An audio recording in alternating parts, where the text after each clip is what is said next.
Yes, and we really hope that we think that this will hopefully, kind of just help you out with getting things off to a good start in this summer. And by the way, the surface of the sun in the upper right photo, that's the kind of thing that Samaiyah is studying. So eruptions on the surface of the sun. So next slide, please. So I think we got a really wide range of people from a wide range of places or living in a wide range of places. And so what we want to do is just start with a little annotation. If you go to the next slide, if you hover your mouse, maybe at the top of your Zoom window, you'll see, if you hover up there, there's a green bar that says, you are viewing Blake Stoner Osborne screen, and then view options. And then click on the black with arrow down view options, and you can see annotate, which gives you this kind of menu here that's shown in this slide. So you can choose something like, if you click on stamp, you can choose a heart or a check mark or whatever you like to annotate the upcoming map with. If you have questions about this, just ask or put it in the chat if you can't see where to find the options, the view options, for example. So what I'd like to do is you can do two stamps if you want, one where you grew up or you consider home, and one where you are right now, or you can just do one of those.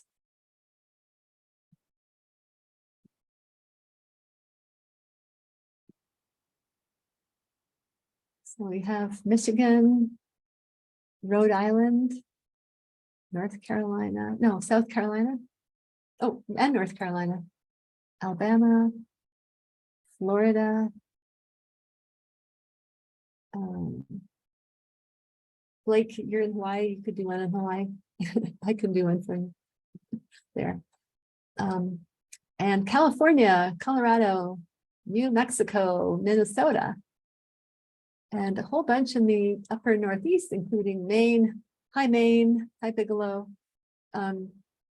So it's really cool. And, ideally we could travel around and visit each other at these places, or we could all be together in one place to actually meet, which would be my favorite thing to do. But as it is, here we are, and we're on Zoom. And speaking of which, I just want to say that, oh, sorry, I just got distracted. I just want to say that to acknowledge that this has been a long 3 years in the pandemic, and we feel for, particularly for students, and having had to be online so much and being deprived of, the usual kinds of activities and social interaction.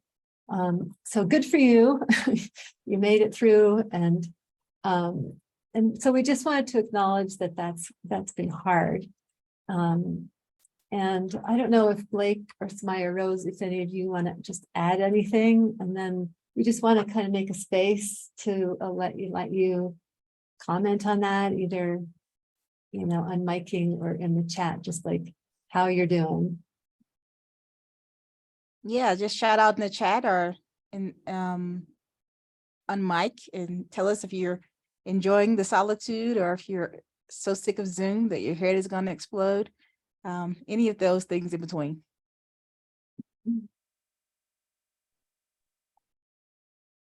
Hi, I'm Danielle. I'm kept my video off because I'm at school right now and the Wi-Fi is a little, well, school Wi-Fi.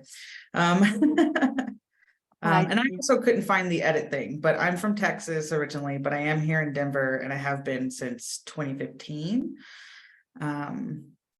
I personally enjoy solitude for the most part. I am kind of a homebody for the most part, except I do love camping and archaeological dig sites. Oh, cool. Yeah. I'm hoping to go into geoarchaeology. So cool. And you're in Denver right now? Yep. Okay. So well, I guess technically I'm in Lakewood, but Denver area. Right. Okay. Well, thanks for saying hi. Really appreciate it. You're the most courageous person in the room. No, I just talk a lot. Anyone else? Just love to sort of get to know you a little bit, hear how you're doing. Hi. Hi. Hi, I'm Theodora and I'm from Massachusetts, Cape Cod. And I will do the internship this summer at Woods Hole. So do I like the solitude? I don't, but I do really like the convenience of Zoom, where you can do your stuff, do some housework or whatever you have to do and just jump on a meeting without have to travel in for an hour Mhm. or so. Right. Or go to, in your case, go to the beach and walk along the beach, right? Yeah, you can even Zoom from the beach, right? Right.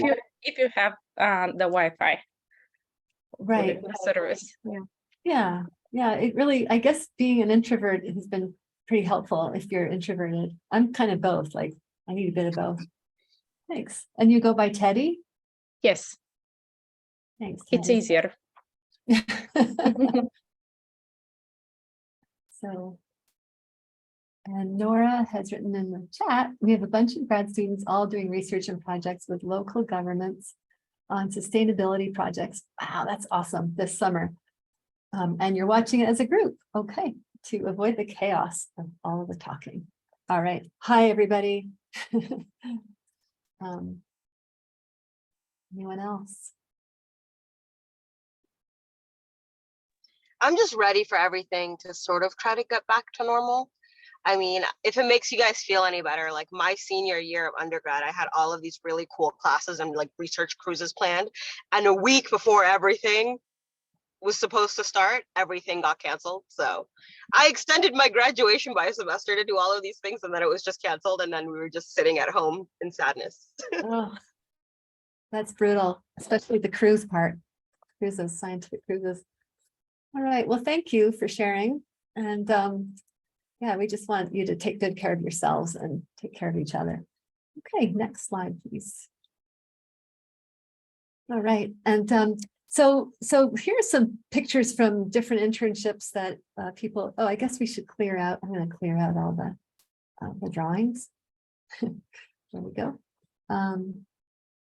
So people, you might end up working in a lab, doing lab work, or out somewhere outside, which in the geosciences we call the field, out in the field, and or working inside on the computers. Usually we all have some of that, but some people are primarily working on computers for modeling and things like that.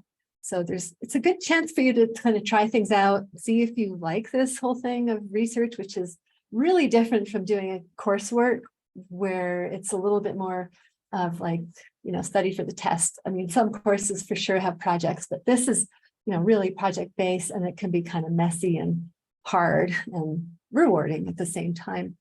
Samaiyah, did you want to add anything?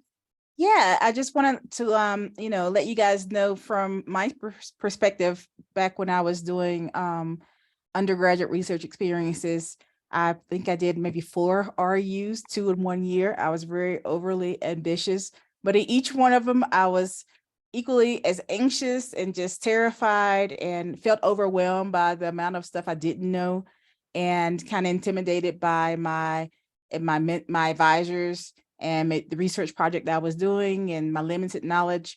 And so I just want to encourage you guys to understand that that's part of the process, and that, feeling anxious or overwhelmed is a normal part of learning. And so at the end of the summer, hopefully you would have figured out what you like about research and what you don't like about research, and that's perfectly fine too. And then have more confidence in yourself and more belief in yourself that you can do it, that you are scientists, and that you're very capable, and no matter what situation that you're placed in. And so the idea of this workshop is just to give you guys a few tools to get to there, to get to that place where you feel a little bit more comfortable going into your research program. Perfect. Thanks, Samaiyah. Next slide, please. Yes, and we want to back up and say, congratulations on your internship position. That is so awesome. these are competitive and like super competitive. It's kind of like getting into some super duper school.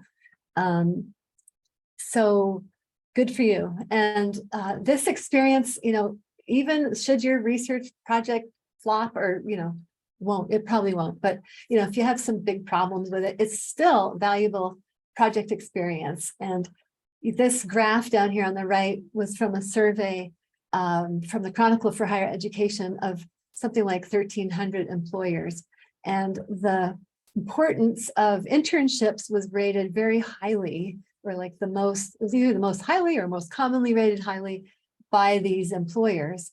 And versus, let's say, GPA, which you see is lower down, or college reputation, that's not always true exactly, but in general, people love seeing internship experience. Can you say either out loud or in the chat why you think that might be so? Like, why do employers like to see people having had internships? What might they have done or gained in that internship that might be helpful to an employer? I'm gonna quote with I'm on my phone. I'm trying to get my laptop connected now. I'm on Gordon from I'm doing the bridge program with REU for Savannah State. Oh, hi. Yeah, I'm gonna quote what Dr. Hines said earlier. He says, if you haven't had a job before, you can't get it. And I feel like you having that background is the closest thing to you being able to say, hey, I have that experience. I know what I'm doing, So definitely I feel like that's where that plays in. Oh, that's really. Oh, I'm hearing that. That's a great point. Yeah, it's super valuable like that, isn't it? Just it's like foot in the door. And as you say, people seeing, oh, you've done this before, you know what you're getting into, that kind of thing. Anybody else have ideas?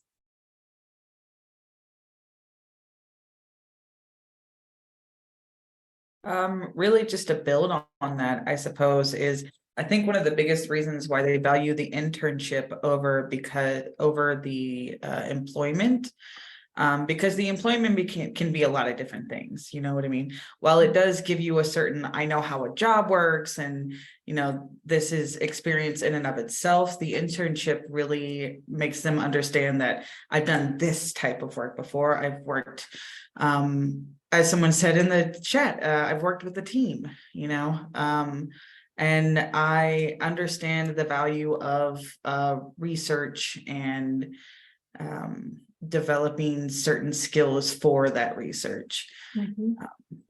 Thanks. These are awesome points.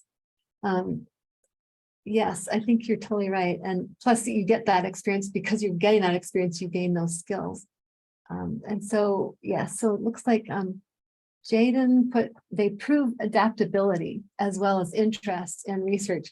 That's a great point, adaptability. That you are able to, take on a new project, maybe move to a new place, work with different people, work in a different field. This is going to be really different from doing university where, maybe you study for the test kind of thing. And really one of the things that they value is project experience, which, by that it's like all the problems and messy stuff that goes with it, but coming up with the project, figuring out how to do it, carrying it out, dealing with problems, pulling it together, presenting it, share it, that kind of thing. And then let's see, we have a comment from Rose saying it also showcases creativity, definitely. And Julianne, it can give the employers more detail on what experience you work through and you've had your hands on, rather than just basing it off of academic studies or reputation of the school. That's for sure. I mean, imagine you get applications for either a job or grad school, and let's say there are 250 applications and like bazillions of them are high GPAs. How do you tell them apart? And because maybe they have excellent resumes too, but this is something that will stand out. And I'd encourage you that when you're updating your resumes or CVs to include many different parts of this summer program in your resume, like different places, like research experience can be one section.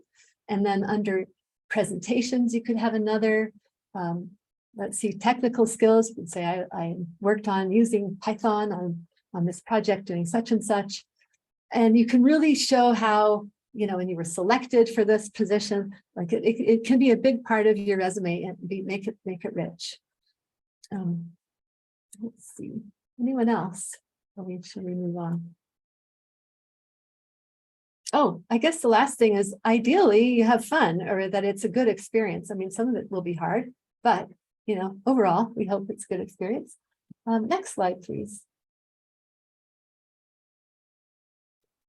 So going into this, we just want to remind us all to kind of take a breath and relax a bit, and just remember that, Samaiyah was talking about how in every one of her internships, she was nervous and anxious. And, everybody has stuff they're trying to figure out. It might be in the moment, like maybe you just moved away from your familiar people, animals, and places, and that could be stressful, or it could be exhilarating, or both. Some people around us in our groups have chronic pain or illness. Many of us, especially since COVID, have anxiety, depression, or other mental health issues. It's very common now. And then, family issues, relationship issues, financial stress. So just having compassion, like in your heart, that, everybody has some struggles. So somebody's being a bit of a jerk, think about, well, maybe they've had a bad year, month, day. Then also there's some other aspects, which Samaiyah, can you talk about the last two? Sure.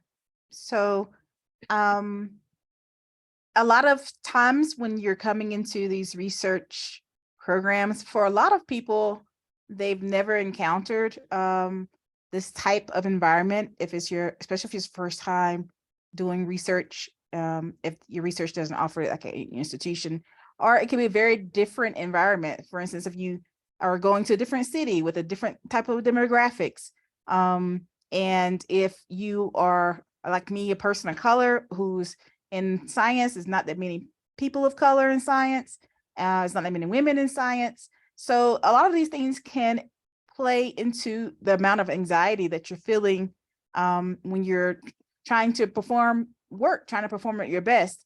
And that's really hard to do when you're feeling culture shock or imposter syndrome.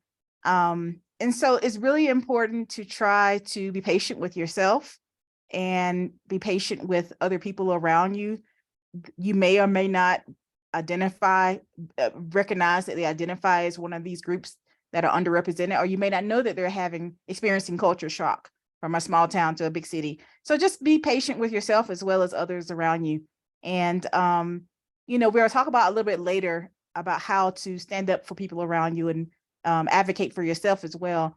We'll go into that later, but also just be aware of the types of biases that you may have and the things that other people are experiencing. Thank you so much. And we all have biases, by the way. It's just a thing. Next slide, please. Thank you, Samaiyah. So here's just a slide with some tips. People talk about leadership, and for years and years, I've always thought, what does that actually mean? And now that I have helped to run some workshops for early career people on leadership training, I have a little better idea of it. And it's a lot of it is just really, doing your best, being a good role model, contributing, being positive, working hard, all of these things, like doing what you do with, as well as you can, and be helpful, things like that. Choose not to badmouth and gossip. Like, just remember, like, oh, it might be better if I don't criticize person A to person B, because it's sort of, you can change the culture of where you are, like this brand new internship cohort. And, helping out, taking care of people, going to a talk and helping set up if somebody's having problems. And what happens from this is people notice, like, oh, wow, this person's really good. They're really nice to have around. They're helpful. They add to the morale. And this gets noticed by leadership, meaning people who are like your mentor, internship leader, that kind of thing. And especially at the beginning of an experience, you know, if you can impress people with those sort of things like being respectful and kind and working hard and so on, that really can give them an impression of you, and it can lead to better opportunities and that kind of thing. I think that's all. Okay. Samaiyah.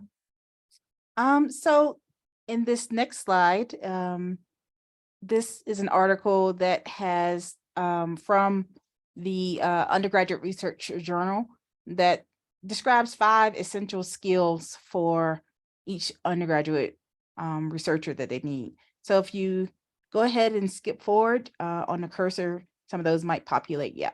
So the first is creativity. And basically that means, you know, the idea here is, and research in general, is to be able to figure out what the problems are and then define creative solutions. So creativity can be a skill. I mean, some people think of it as something that's innate, but it's definitely a skill that you can work on. And so it's important to kind of try to hone that skill during your research experience and practice creating solutions for your own science problems, and it, you know, talking about them with your advisors and everyone to understand if that's an appropriate path, but honing your creativity skills, honing your judgment and ethics. So ethics meaning, you know, how you approach research and make sure it's done in an ethical way so that you're not stealing someone else's work or claiming that you did something when you didn't. Your communication skills are very important as an intern or as an REU researcher, because it's really important to be able to understand what your expectations are of your advisor and what your expectations are from yourself. Organization, of course, is important, and that can mean different things for different people because different people organize better depending on their needs and the way their brain operates. So figuring out what your organization system works for you is an important thing to kind of develop. And I think that's something that can evolve over time. Some people are more visual learners and some people need lists. So this is a good time to try to figure out what your best organizational technique is. And of course, what we all need is persistence. There is very few things you can do, you know, without that. So these are the 5 tips that are given by this particular article, and that the link to this article I think will also be given at the end of this slide and later on, so you guys can read it for yourself. So you can go ahead and go to the next slide, unless Val, you had something to add to here. No, I don't have anything to add. Yeah, we can share that link as well. Yeah, so here's something. Some people who are mentors, research mentors, might not know how to get people fired up about the topics. They might be really enthusiastic teachers, but sometimes a student will arrive to their lab or office and the mentor gives them 3 journal articles and said, okay, read these 3 articles and come back and let's talk about them in 3 days or something. And it's just not terribly engaging and not all that exciting. And so hopefully they do a little more than that, but you can ask them about these things too. Is like, look for videos like on YouTube, etc., that touch on the topic that you're working on, maybe very broadly or more specifically, just because it's going to get you more excited about what you're doing and kind of maybe get you in the frame of mind of, okay, this is, and learn some things. Looking up news. So on the lower or the right-hand side diagram figure, when you search for, look up terms that are, you know, describing your research area or project for this summer, click on the news tab that's in the red circle instead of just the all. And you can see stories that may come up that might be relevant to whatever it is. Oh, wow, you know, people over in Norway are doing similar work, that kind of thing. And then also really think about why this work is important. I think it's really common in academia and research for the researchers to lose sight of that and to just get into the weeds of like discussing some detail and whatnot. But it's very important in your presentation this summer or your poster or whatever, you want to include, like definitely include some language about why this work is important. And you can ask your mentor and hopefully they'll be able to talk about it. They may not be really practiced at it, but it's an important thing to talk about. Next slide, please. Okay, so in terms of, well, this workshop or other workshops or in your internship this summer, what sort of behaviors do you hope to see? What would your goal be, or what would your hope be for how people treat each other? And you can either put it in the chat or you can talk about it. What you think some core values and kinds of behaviors might be that you would like.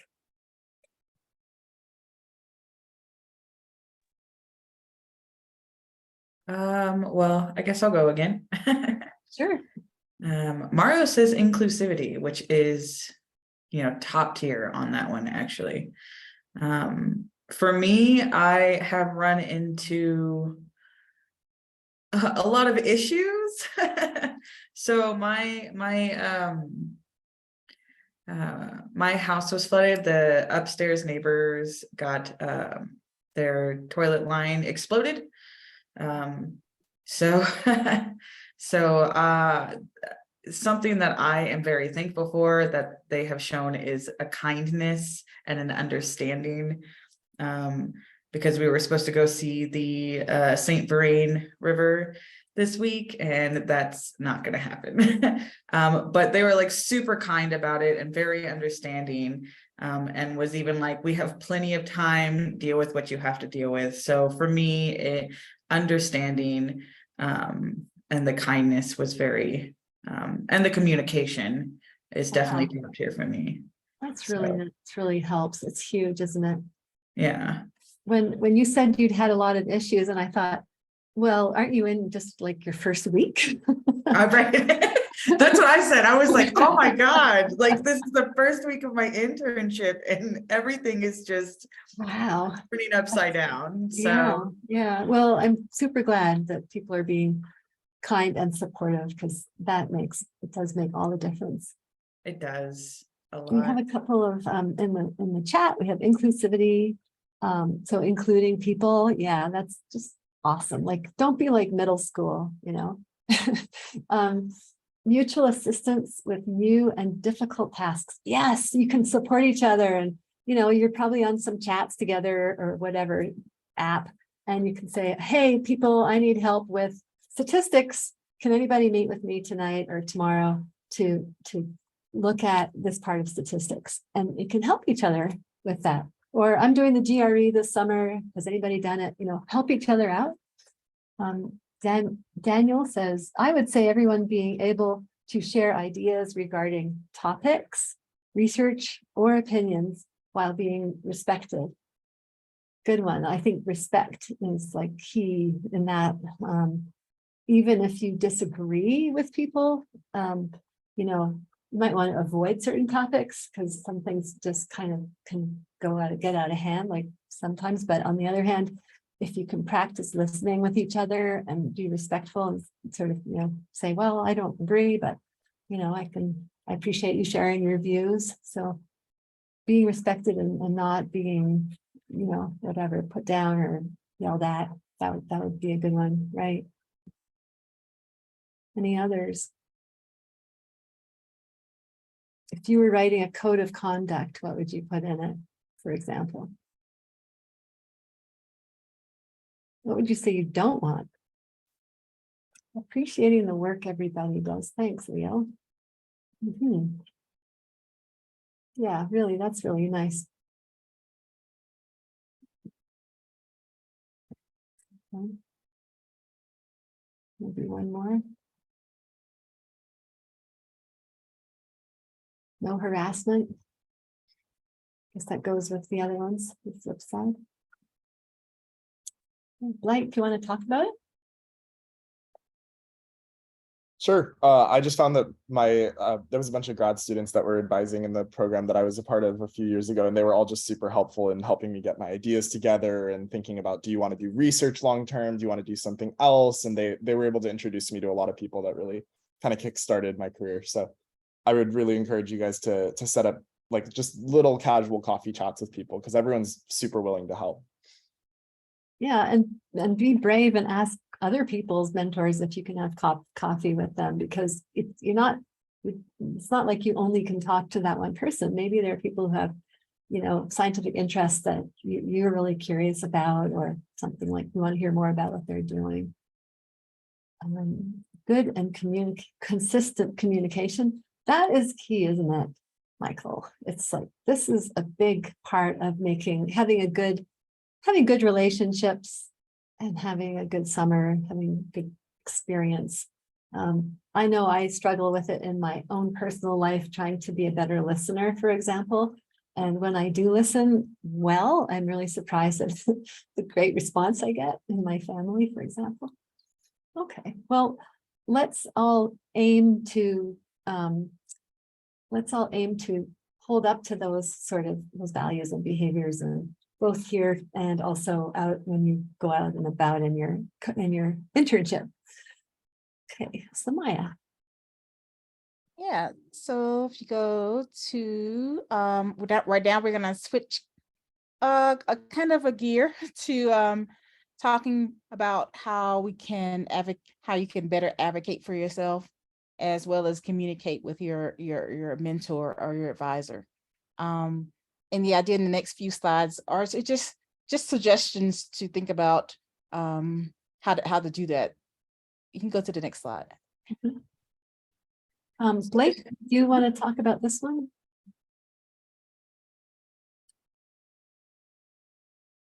Sure. Yeah, so the open communication with your mentor is absolutely essential for anything you do with research, or even just, in a normal job. But these are some questions that are set up to ask for your mentors or your grad students or other technicians that you're working with this summer. So some really key questions you can ask, because people love talking about themselves, is what got you interested in your research? And then they can kind of give you some key insights that might help you figure out what you want to do for your research. What do you enjoy most about your work? What are some of the challenges with your work? Why do you think this work is important? One question that I asked to everyone that I talked to as I was going through the grad school process was, what else would you research if you had unlimited time and money? Because once you get to grad school and you get to a point where you're asking the questions that you want to answer yourself, you can kind of pick people's brains and see where the field is going and what people would do if they had more time, had more resources, had more money, that you can fill in those gaps. So those are some things that you can ask your mentor about their motivations and things. Thanks, Blake, and thanks for taking on that slide with no notice whatsoever. No problem. Okay, next up. So this is something that we actually failed to do this in the workplace, and it's really simple, but it's discussing expectations. And you may be the student, but you have the right to have expectations too. It's not just one way. So we have a document, and Blake's going to pop it into it's a Word document into the chat for you. You can download and look at, and it's an example. It's a Word document.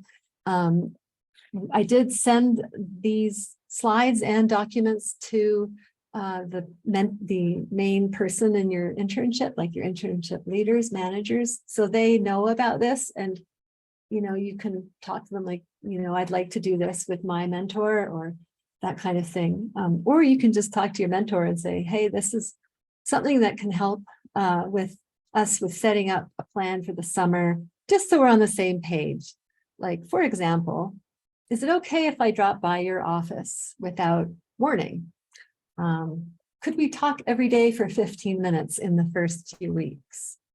Things like that. So what we want you to do now is take both a 5-minute break, and then also look at this document and just read through it and see, and you're welcome to modify it and see, what might apply to you. What do you like about it? What do you want? What would you change? You'll have to sit with your mentor to discuss these things and give each other information about how you want to operate, but just to look through it and see, how does it fit for you? So we're going to start a timer, and we'll see you in about, let's say, 7 minutes. So you have a couple minutes to both look at this and to take a little break. Yeah, so what do you think about this document? Do you think it might be helpful? What do you like, or what would you change in it? Does it feel too awkward? I can hop in first if anyone doesn't mind. Thank you, Ethan. Yeah. I think specifically for that document, I think it's stuff that me and my mentor have already kind of worked through. When I joined their lab, we sort of discussed like expectations of what I would be doing in my research in their lab. And I think it's kind of easier for me because what I'm doing out in Catalina this summer is somewhat related to what I'm doing in lab, and I know the people that I'm going to be working with. So all of these sort of like professional conversations of like expectations of what to expect when like communicating to each other, and the avenues to like asking questions and meeting with them and everything have sort of already been set out. But I think it's going to be interesting to hear what everyone else's experiences are, because my mentor is super willing to work with me as much as I'm willing to put myself out there, essentially.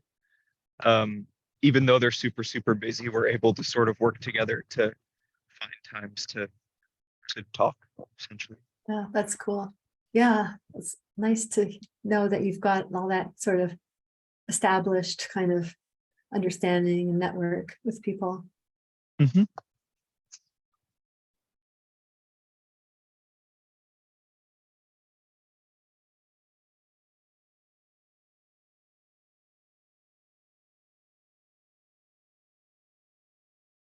Anyone else want to say what their reaction was to this document, this tool?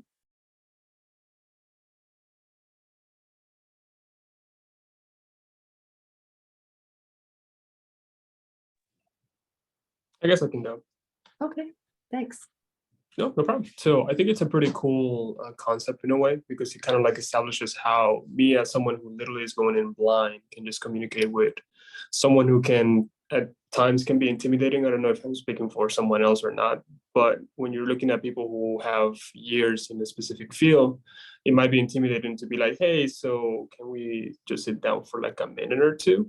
And this kind of documents kind of like give you that idea of, hey, it's okay, this is how we're gonna do it, and this is how the process is gonna work. So it's pretty cool, and I appreciate it. Cool. Yeah, I think that's the goal, is to have it. That's one of the goals, that just to make it a thing that you talk about, but it's not like you bringing it up.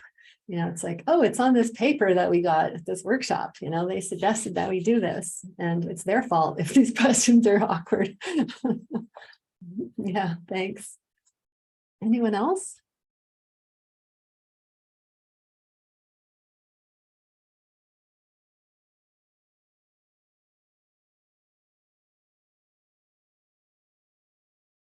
Okay, well, let's go back to sharing slides. Thank you. And Samaiyah, do you want to talk about the next one? Yeah, so similar to the communication plan, you can also devise a work plan. And so with the work plan, it takes your project, the main question of your research project, and you can break it down with your advisor to figure out how what the goals are, what the sub goals are, and maybe even suggest dates on how those goals can be achieved.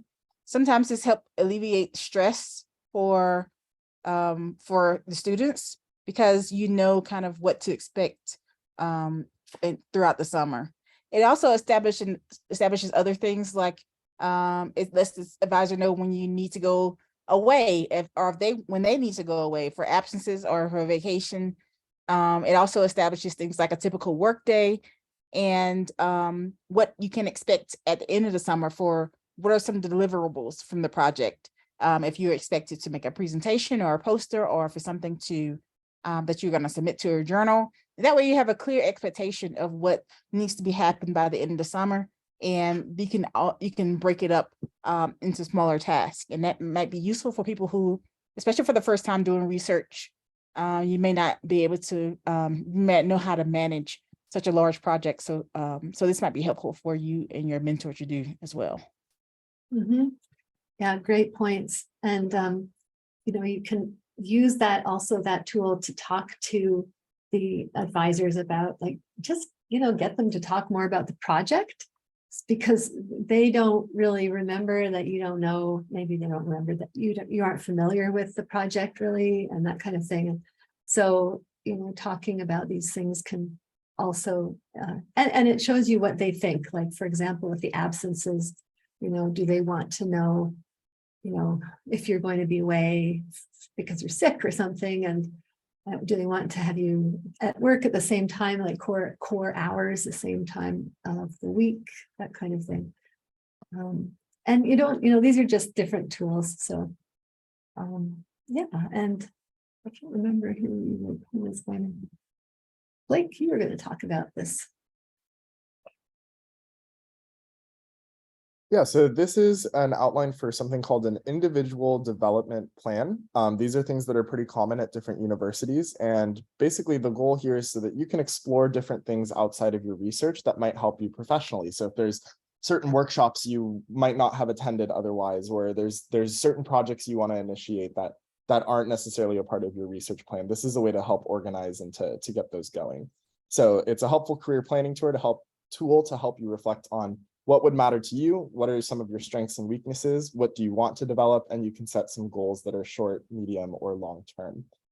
There's usually someone other than your advisor that can help you with this, because sometimes if you have issues with your research advisor, there's another person who can help you develop professionally, so it's not just all coming from the same person. But it could be your advisor if you trust them, and that's the person that you want to go with. So here's a screenshot of what that plan sort of looks like. You can identify your mission, identify your strengths and weaknesses, and set goals to support your onward progression. And let me drop this in the chat as well. Samaiyah, do you want to add? I know you had some thoughts too about IDPs. Yeah, so, you know, unlike the summer work plan, this is more centered around your career aspirations.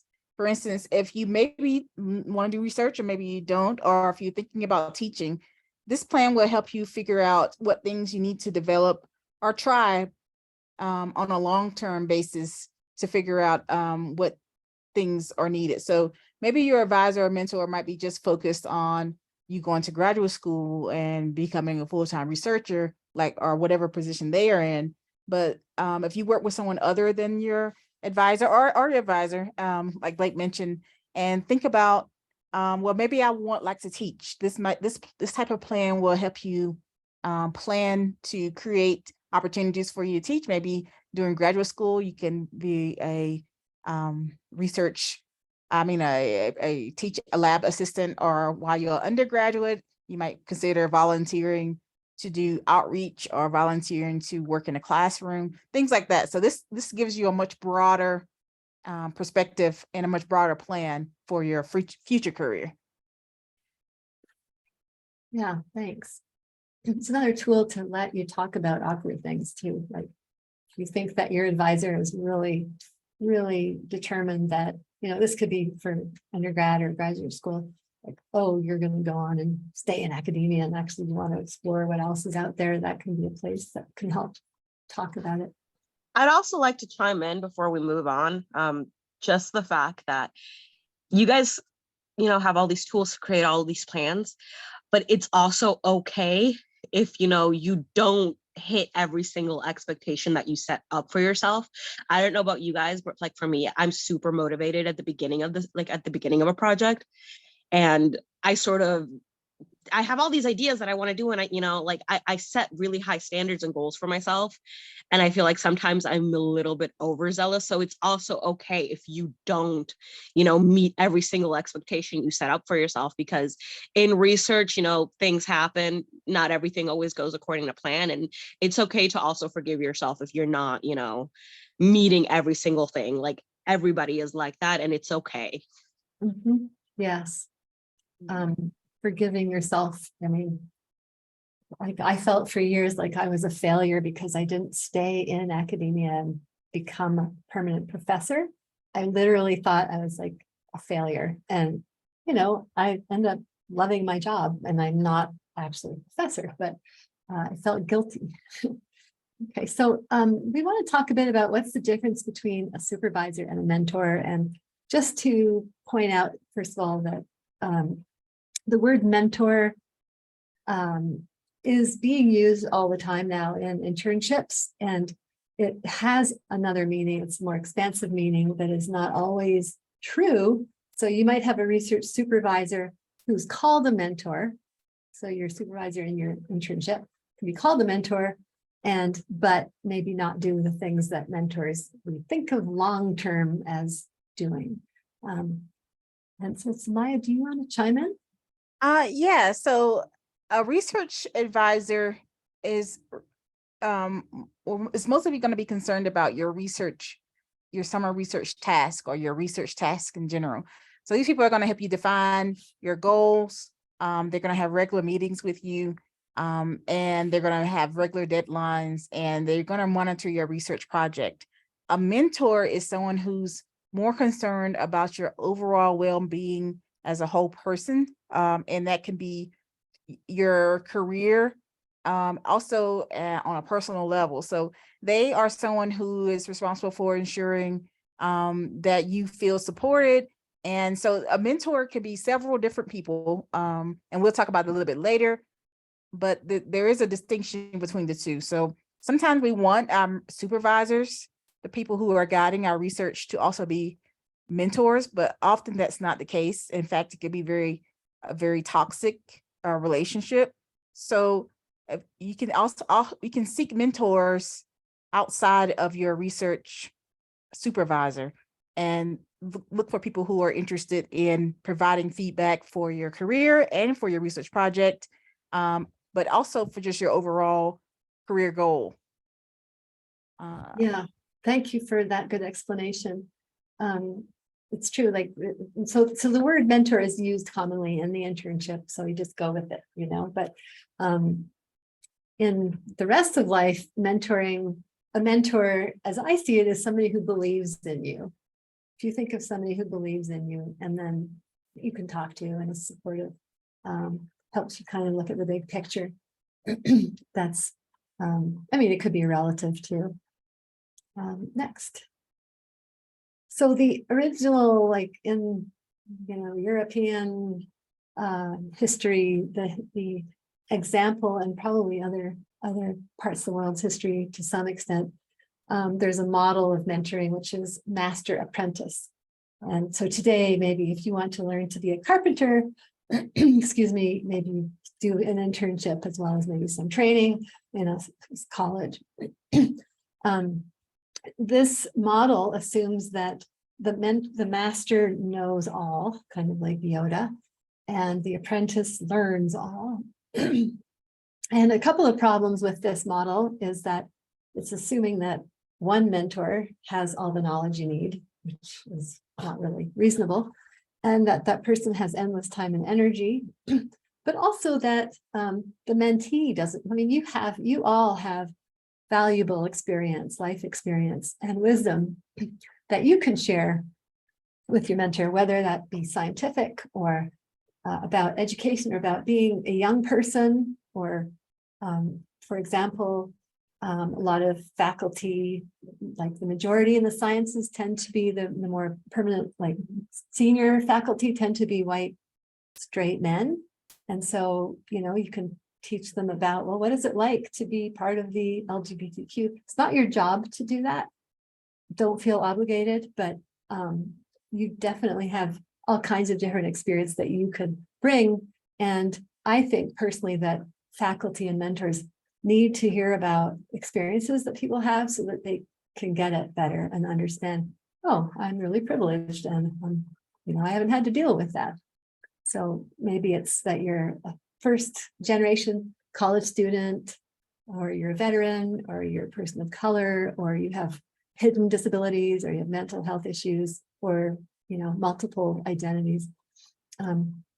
Any case, to go on to the next slide, what we want to do is kind of move away from that model, the master apprentice model, and talk about, this is a network map. It used to be called a mentor map, and was developed by the Earth Science Women's Network. So it's really a tool to help us understand what kinds of support we get and need. So if you think about being a student, for instance, or an intern, you want to get feedback. So substantive feedback, maybe that's from your supervisor, maybe that's from other faculty or from your peers. Professional development, that's like this kind of workshop is, access to professional development. Emotional support, that's something that you probably don't want to assume that your mentor or your supervisor is going to be able to give you. They are not a trained psychologist, and they don't necessarily know. I mean, I think it's fine to kind of, tell them what you will, but I guess don't rely on them or expect them to be able to help you with those things. Intellectual community, that could be just like being in the internship. You're surrounded by other people who are weather nerds or who love oceanography, that kind of thing. Safe space, that could be very personal. Role models, they just remember they don't have to be perfect as a whole person. It might be there's one aspect of somebody that you think is really awesome. Like Elon Musk, he's awesome in certain ways and he's less awesome in other ways. And then access to opportunities, like a professor who supports you and says, hey, you should go to this conference.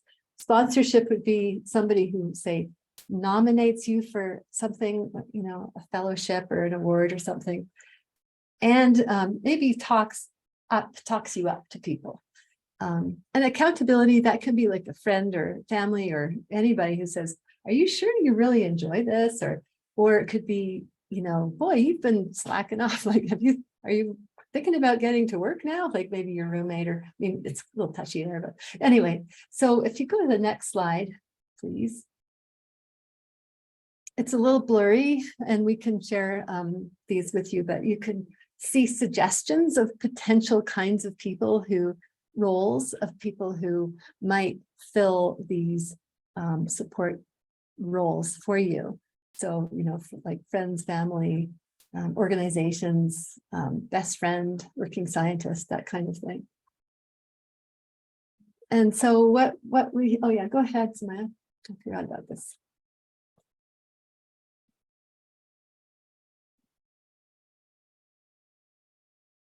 Sorry, I couldn't find a mute button. So yeah, so think of your support network as like the Avengers.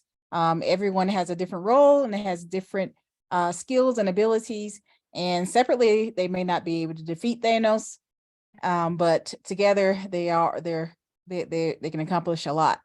Maybe you guys have seen Avengers Endgame with this last scene where Captain America tells all the Avengers to assemble. So hopefully you can think of your network as a group of people who can help you defeat large obstacles that you may not be able to have accomplished on your own, and that you may not have been able to use just one of those people to accomplish. So in the next slide, we're gonna take a break and think about your individual support network, and think about who you can use to fill in these spaces close in the youth circle. So your sponsor, your emotional support, your role models, who are these people that you already have in these positions? And then also, who are the people that are missing from these positions? And we're going to take a minute to think about that and work on this individual map. I think it's in the chat that you can download that file and work on it Yes, is individually? there, Blake has put it in, if you scroll up a little in the chat, and it says ESWN, not ESPN, but anyway, support network document, which has PowerPoint slides. Yeah, so just go around the circle and see, you can either fill it in on the slide, it's your own slide, or you can write on paper, or you could just think about it and sort of look for what, see what you notice. Yeah, and I'm glad to see in the chat that Danielle and Daniel are, yeah, that's definitely the best part of the movie. So when you have the team is, I guess they were all managed before, but they came back. So yeah, and you have your team and you can go and be more productive.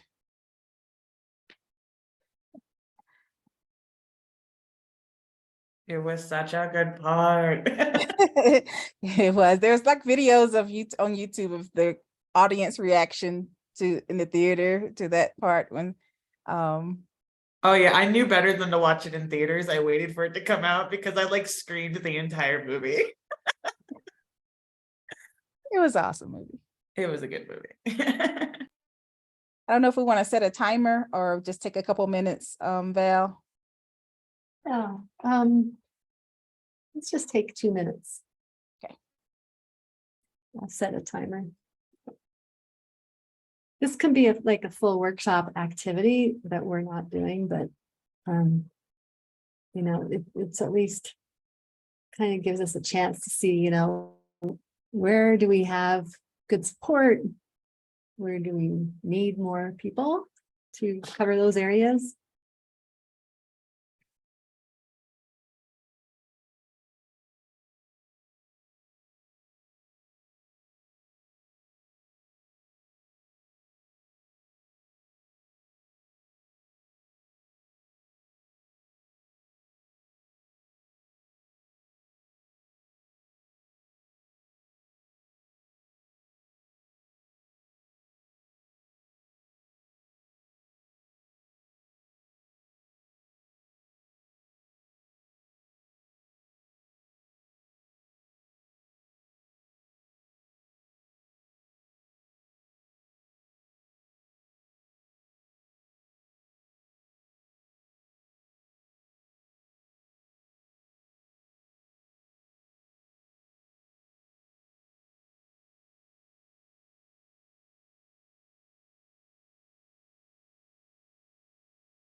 You have about a minute left.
Okay.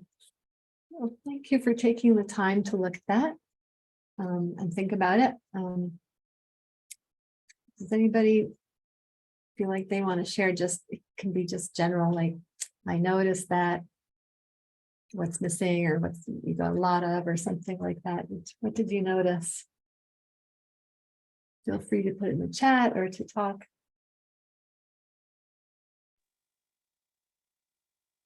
I should be able to What's that? flip Ethan? my. I should be able to flip my screen. Let me see. Oh, Yeah, oh, I cool. just worked on it here.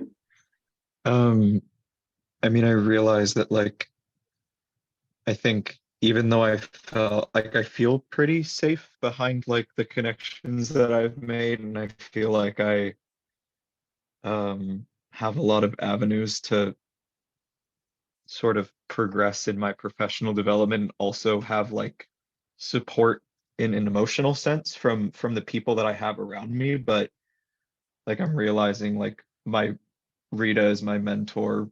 Rita, I mean, I have like 4 or 5 people that are pretty much connecting this entire web. And um, as fantastic as that is, and as privileged as that is, um, I think I need to be more conscious of like consistently working on developing that more. I think like for sponsorships specifically, like I go to UC Santa Cruz and I talk to pretty much all of my professors on a personal level. I make an attempt to get to know them because I feel like knowing those people and knowing about their professional development and knowing about their lives specifically are great templates for um, sort of how to get myself to where I want to be. So for like sponsorships, like specifically, I think it's really, really easy just to like reach out to people within your like school's department or like within your majors department. At least it has been for me. My school has an amazing culture behind, at least in my department, has an amazing culture behind um, sort of getting undergraduates like working on that kind of stuff and thinking in that direction. Wow, that's really great. So the professors are ready to talk to you and happy to talk to students then in these It ways. seems that way, but they're also like ridiculously busy at the same time. So you have to Really? sort of figure out who's worth talking to or who has the not worth, but who's has the time to sort of deal or work with you. I think a lot of people in my experience have been really, really excited about having an enthusiastic student come to them. But I mean, even my mentor is like spread way, I feel like she's spread way too thin, but she keeps taking people and keeps helping people. So I think maybe there's some sort of aspect of like, I think professors and instructors sort of overloading themselves and then regretting situations, but thankfully I'm not in that situation yet. Yeah, and one of the things you mentioned that you said Rita's in this bubble and Rita's in that bubble, and I know when I did it myself, I was shocked. It's like, oh, I have one person that fills in like half of these bubbles, and maybe I need to reach out to people to find others and cultivate some of my other relationships. You can also seek And I think out. Sorry, go ahead. I think it's important from a personal empathetic standpoint too. Like I mean, I have like my mentor in a couple of like my supportive, like my emotional support bubbles and like a couple more personal things. And I mean, she cares about me in that way. And I think I also care about her in that way. And it's important to like realize that she is all me and I'm probably not all those things to her, but like I need to try to fill other people into these things to give myself like a more consistent stage to have help in all of these things because I can't rely on her all the time for everything. Right, and sort of more well-rounded, and you can seek people, like let's say you're the only whatever in your department, you can find somebody across campus who you identify with, that maybe it's like somebody with a disability or something that you can talk to. You can contact them and say, hey, can we go for coffee? Reach out to old friends, that kind of thing. Yeah, thank you, Ethan. It helps having somebody share how they're really looking at it. Does anybody else want to contribute? Oh, wait, hold on. Or a comment?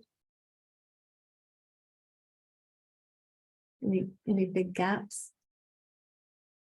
Oh yeah, we have this little poll.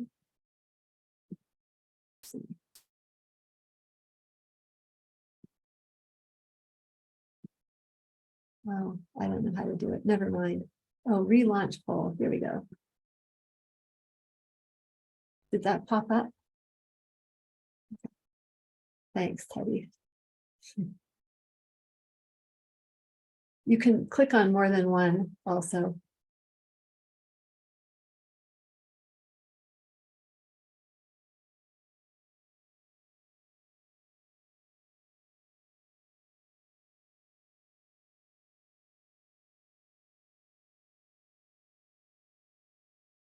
So, yeah, we group them into sort of clusters. Emotional support, safe space, role models. And I'll share the results in a minute.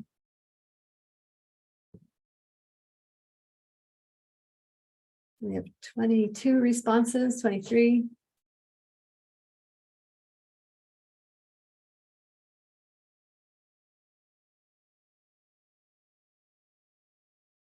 If you want to click on it now, go ahead and then we'll close the poll.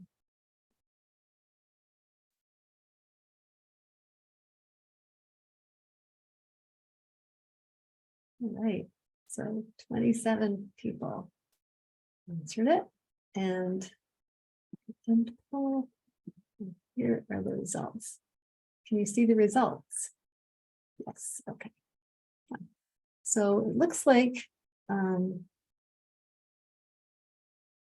that having somebody hold you accountable and gives honest feedback is one that, you know, that a lot of people feel like, I guess a little over half of the people feel like is an area that they could use a little more. Some people will start like sort of like study groups, but it might be a writing group or whatnot, where it's like, oh yeah, it's like if you take piano lessons or something, and your piano lessons coming around Thursday and you haven't practiced yet. So if you have a weekly meeting with, say, a colleague or a peer, you can say, okay, let's meet every week and just, you know, say what we're going to do and what we did. And that has actually improved people's productivity hugely. It looks like role models, yeah, and emotional support are all up there. I have a quick question, and maybe I wanted to get some, I guess, maybe advice. Sure. For what was that bottom one that 50% had? Hold you accountable and gives you Yeah. I feel like specifically when I'm asking for like feedback from people, I either get sort of situations where it's like an okay, but then like, or like I'll bring up an idea and it ends up being flawed in some way, and I'll see that in hindsight, but the response will be like an okay and then like a deflection into like what's correct. Or it kind of comes off as like if I bring up a suggestion that I think is like innovative to like help a project, sometimes there's a reaction where people will, I think, come off a little bit, how do I put it? Like I'm attacking some sort of aspect of their design, and I think it comes off as like competitive. And I think I would love to avoid both of those situations where it's either like a negative sort of feedback where there's like a your idea was bad and like we should stick with what we're doing, or I think like less constructive and more of just like let's get to the correct solution. Like, it's hard to like probe for like what feels right there, because the people that you ask are, I feel like it's hard to ask someone to modify their behavior to like help you, especially because both of those situations have seemed emotionally charged to me, or like, if that makes any sense. Well, one tool is to, let's say they are defensive back to you. I mean, I guess the first thing might be to think about how you're actually telling them and look into that, you know, how to make it more palatable or kind. And the second might be like, if they are defensive, to try out the active listening and say, just, okay, so you So you're a little bit unhappy that I am suggesting this, or you know, something where you're kind of hearing them. I'm going to ask Blake also, because he was an RA, residence RA for years, and I think he has a lot of this kind of experience. Yeah, I think this is a great question, because taking feedback and constructive criticism is sometimes really difficult, and giving it is sometimes really difficult. But I think as long as you're approaching it with, in terms of your own statements, if you use like I statements, those tend to help a lot. If there's something going on and you need to address something and you're like, I feel this way about this situation, it puts less of the onus on that person. So it feels less like an attack. But in kind of a more professional setting, if you're working together or you're giving feedback on something, it's always good to start maybe with a compliment and be like, oh, like, I really like that you did this. This came across really well. If I could suggest something, I'd say maybe this could potentially be changed in this way to be a more effective in this way. And it's totally up to that person if they want to take that feedback or not. And I think you have to accept either way if that's going to happen. But you know, just approaching it in a very like kind way and saying like, oh, you did these things really great. I thought maybe this part could have used some improvement, and here's a suggestion for how to do that. But like totally up to you whether or not you would want to use that or not. That makes sense. Okay, I appreciate the input.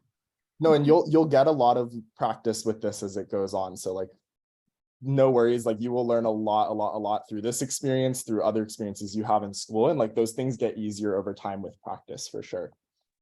And you know, you can find resources, like there's one called nonviolent communication that kind of gives you a script to use in certain cases, which is less about giving people advice on their feedback on their topic, but more like telling them that their behavior is bothering you. If I Can I- may as well, oh, sorry. No, go ahead. I'll go after you. I was just gonna say, like, it says on here, accountability for what really matters. I think that is also very different depending on the person. So it's very hard, like some people might take certain things personally and other things not so personally. And unless you actually know that person, it's hard to fall to like find the right category for that. You know what I mean? So I know for me, people who know me don't quite think I'm aggressive, but people who don't know me think I'm extremely aggressive. I tend to be the person that holds others accountable. I try to hold myself accountable as much as possible, but when you're looking on the inside, it makes it a lot more difficult. But I have had someone just feedback from one of my professors. I often get told not to answer things in class because they already know I know the answer. And one of my professors actually told me, you should get get something tattooed on your neck saying, well, actually, because that is because that's my go-to. And There's a YouTube video game, I mean, not a game that's called Well Actually, that my son watches. It's pretty fun. oh, that's really cool. So Leo says, I don't know what your situation is, of course, but some work cultures are just more toxic than others, and you can't change that single-handedly. That is for sure. You're definitely right on that. Absolutely, yeah. And that's another thing is I would say is something I say very often is if you are part of the group that needs to be held accountable, even if you're not the one perpetuating the thing, if you hear something or see something, say something. Like that's such a big thing, like it can make a big difference. Right. So that brings us perfectly into the next section. So let's skip to the next slide. And we're going to talk about bystander or upstander intervention as well. Go ahead, Samaiyah. Yep. Did someone else have a comment before? I thought someone else was going to speak and then. Oh, right, Teddy. Oh, no, that's okay. I just want to make sure. Yeah, I just wanted to add something quickly to what Ethan discussed. In that kind of situations, from my personal experience, I like to present my ideas in a way that will lead the person in a conversation, something like, what do you think if this was this way, or maybe we can change it that way?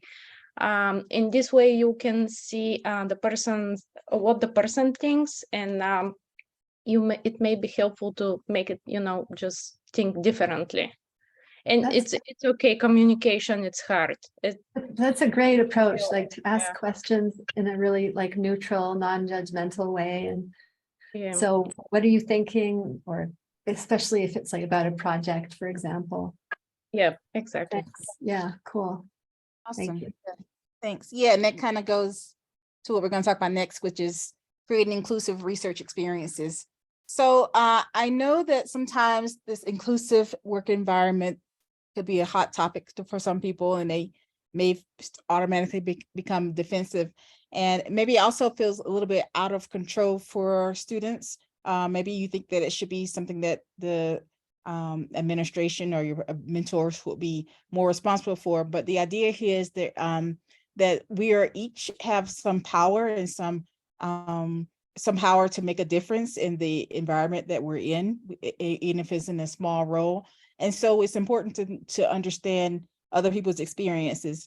And so inclusive spaces are really important because your brain actually responds to exclusion or sexist or LGBTQ jokes as in the same way as a physical response. So this image on the right shows that the centers of your brain that respond to physical violence are the same ones that respond to being excluded or feeling like you're in a hostile environment.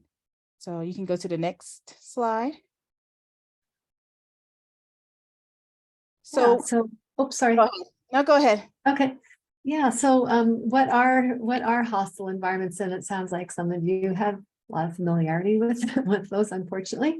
But some kinds of behaviors that can lead to people being and feeling excluded might be, not including them to go to lunch, or like turning away from them, or little put downs, and being told, oh, this is just a joke, don't take it so seriously. These pictures show, this is just from the web, but things that somebody, let's say the nurse, one on the left, so that's a doctor, and people will commonly say to female doctors, for example, nurse, can you find me a doctor? That kind of thing. Or what are you, or where are you really from? No, but I mean, like, really from. It's like, well, I'm really from New Jersey and my grandparents came from wherever, but and we do things like, because we see most pilots are white men, or lots of people in the service industry are poorer and people of color, and so we sort of assume things and mistake people, a person of color for a service worker. And I say we, I just mean generally society, but and one part of what makes these comments so disconcerting is that they happen casually and frequently and without any harm intended, but it's harsh, and we don't have a lot of time, unfortunately, to spend on this, but we wanted to talk about it. And if you've heard of microaggressions, these kind of fall into that. And imagine that every day you have some of these happening to you. It gets old and exhausting. Next slide, please. You have to move kind of quickly. Yeah, so let's see.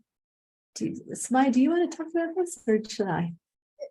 It's just so I can go ahead and talk about it. It's okay. So this slide talks about, part of this is just being compassionate and empathetic, and think about how different people may be treated differently from you. In any space that you're in, whether it's science or academia or in a grocery store, you should think about maybe whose voice is not being represented, who may be having a difficult time in this situation, and how can they be better accommodated.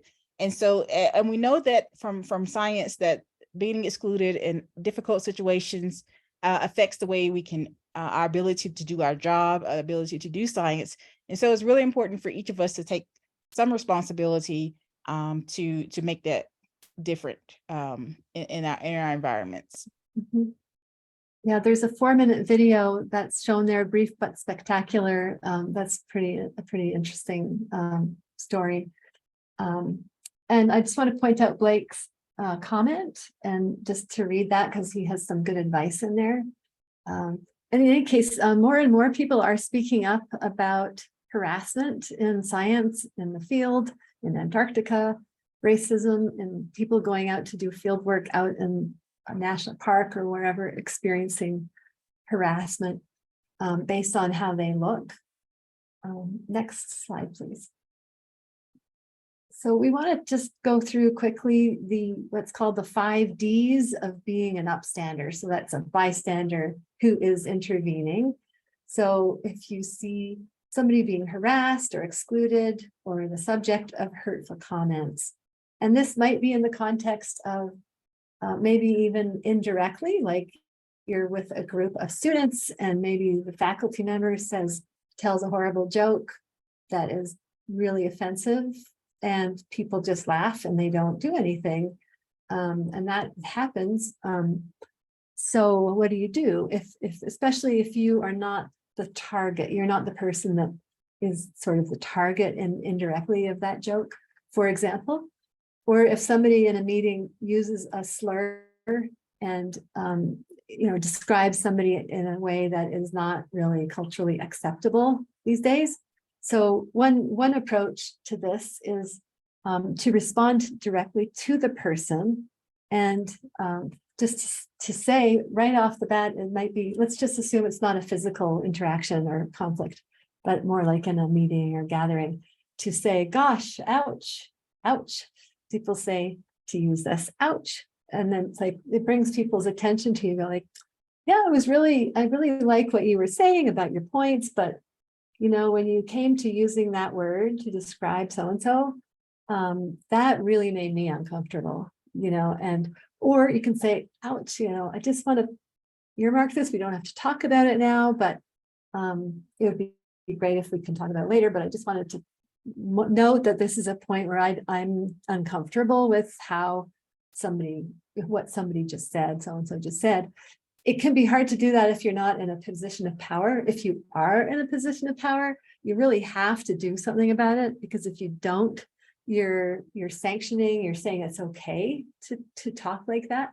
But hopefully you have the courage to say something, even if you're not the one who's like in charge, so to speak.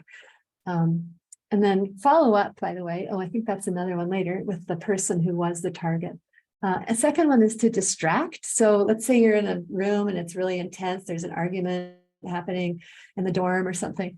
And to distract by doing something like intentionally pushing a cup of coffee over, or taking a bag of chips and walking in between people and just start eating loudly. Somebody did this on a subway and really saved some people, to one person from a pretty aggressive confrontation. You can look it up on YouTube. It's like the chip subway intervention guy.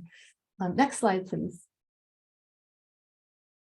Yeah, two more of these are to delegate and to delay.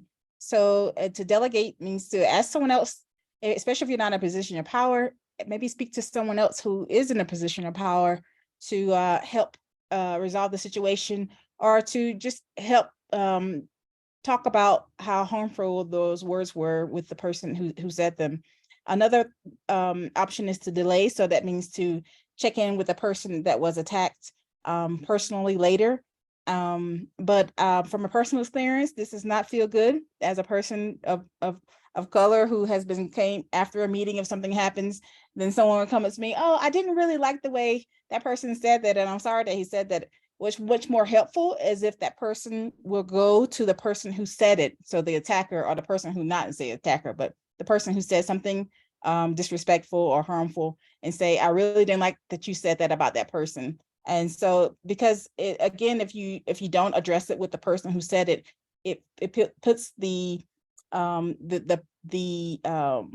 stress on the person who has been attacked. So it puts the stress on the victim themselves rather than on the person who has said something harmful.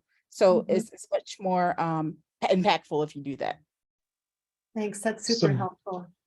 Samaiyah, I had a quick question because in my experience, the way that I've handled situations like that was I've never felt super comfortable to say anything in the moment, but I have certainly like afterwards spoken to both parties. And when I talk to the person that is being like unintentionally like verbally aggressed against, the way that I've handled it was essentially just saying like, hey, that made me uncomfortable. I don't know how it affected you, but I'm gonna go talk to the person about it in private. Hopefully, like it didn't like affect you negatively too much.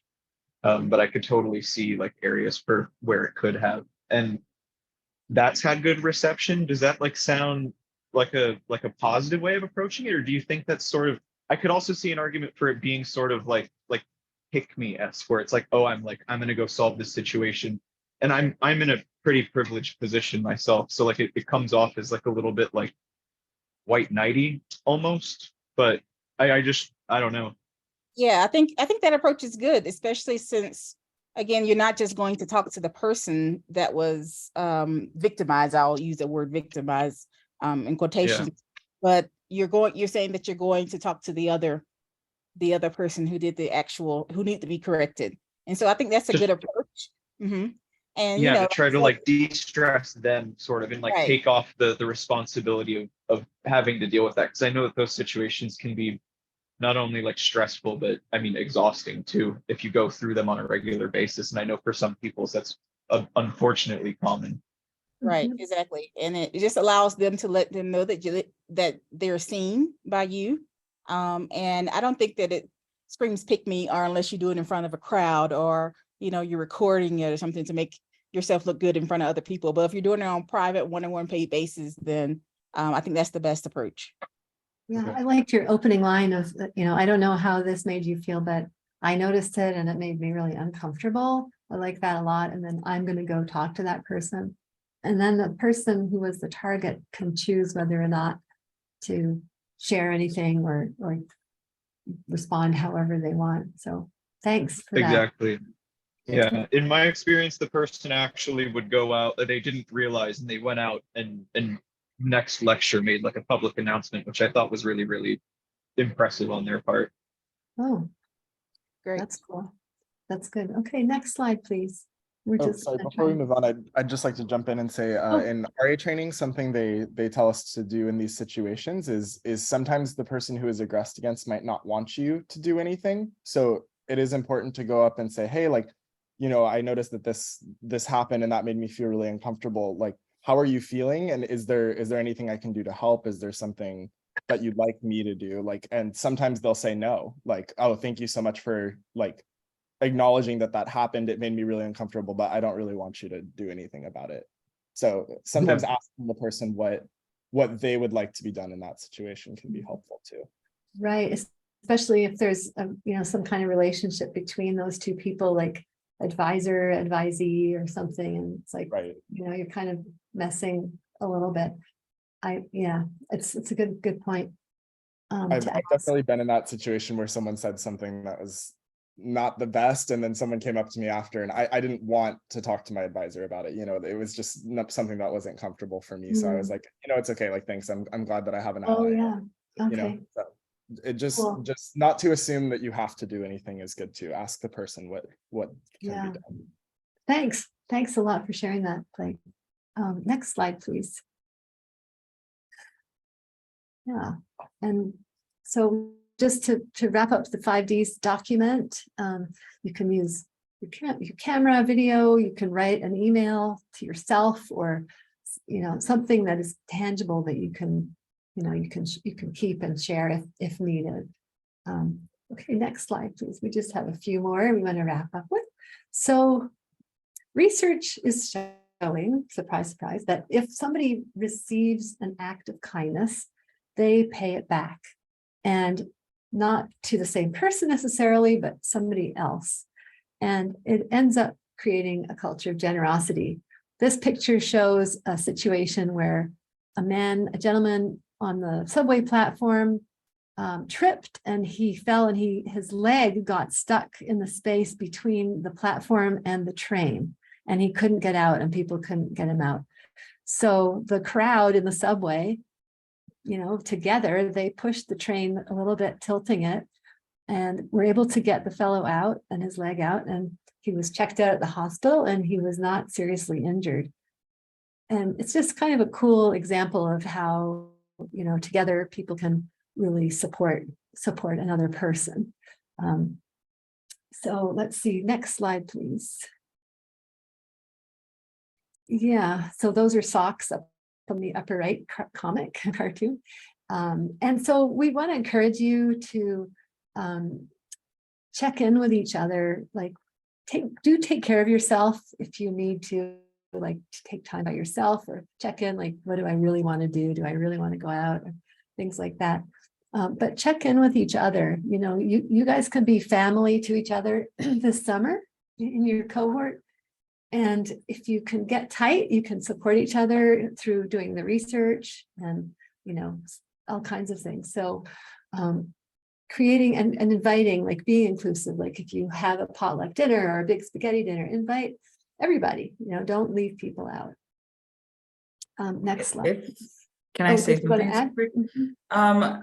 No, I just wanted to, because we were talking about this, I wanted to bring up the concept of intersectionality, which was coined by Kimberly Crenshaw. If you don't know who that is or what that is, I would definitely suggest reading up on it, because just in personal experience, it's one of the reasons I delved so deep into it.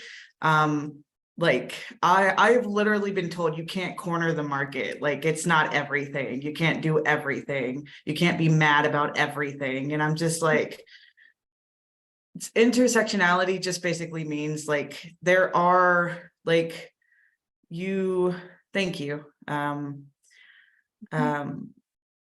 There are multiple minorities attached to one person at times.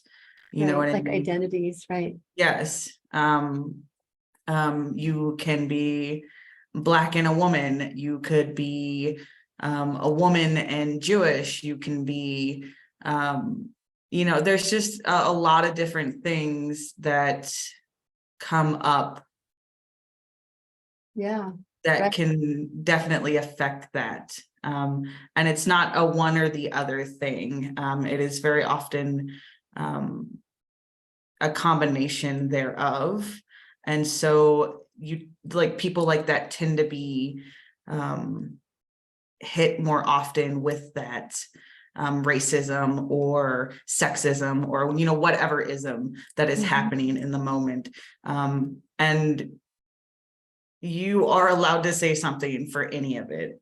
Just I've been a manager, and it's a talk that I've had to have several times with people. So, and it's something that I personally hold very, very close. So it's just something I wanted to bring up.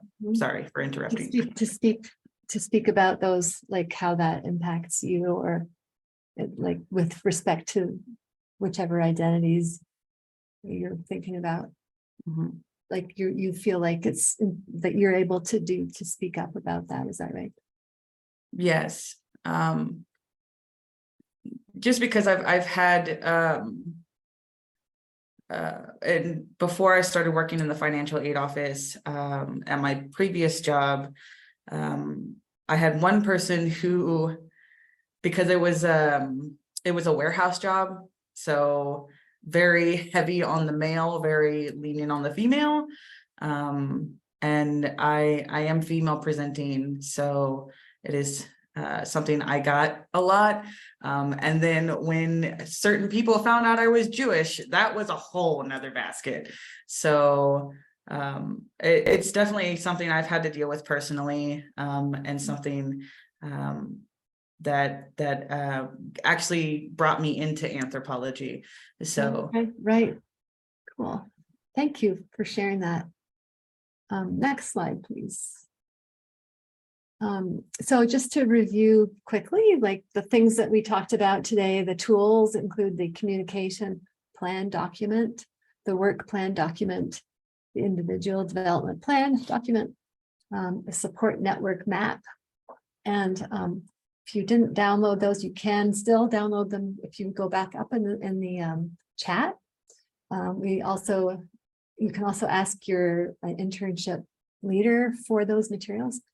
The idea of fueling your enthusiasm for your own project, remembering excellence, like whatever it is, whatever you do, if it's really small, do it well, do it intentionally so it gets done well. I'm always losing things all the time, and so I'm trying to be more aware of things and not be losing them all the time. And to practice leadership skills that can change both your experience and the experience of others. Next slide, please, and the last slide. Samaiyah? Yeah, so the emphasis here is just to recap how to create a kind environment by being as empathetic and inclusive as you possibly can. If it's not an easy thing to do all the time, but it's something that I think we all have some individual responsibility to have. Also, to keep your eyes on the end goal and know that this is just one summer, one hurdle in your long life, or that may or may not include research. But either way, this will be a great experience for you. At the end of the summer, you find out that you hate research, and that's okay. That's a great experience as well. So just have fun in either case. Yeah, thanks everybody, and thank you so much for being engaged. I know it wasn't everybody that was talking, but enough of you were chiming in that it felt like a conversation, which we really appreciate so much. Thanks for sharing your experiences as well, and hopefully some of these ideas will be helpful for you going forward. And maybe we'll see you at a future workshop. We'll send out a list of those. All right. Bye.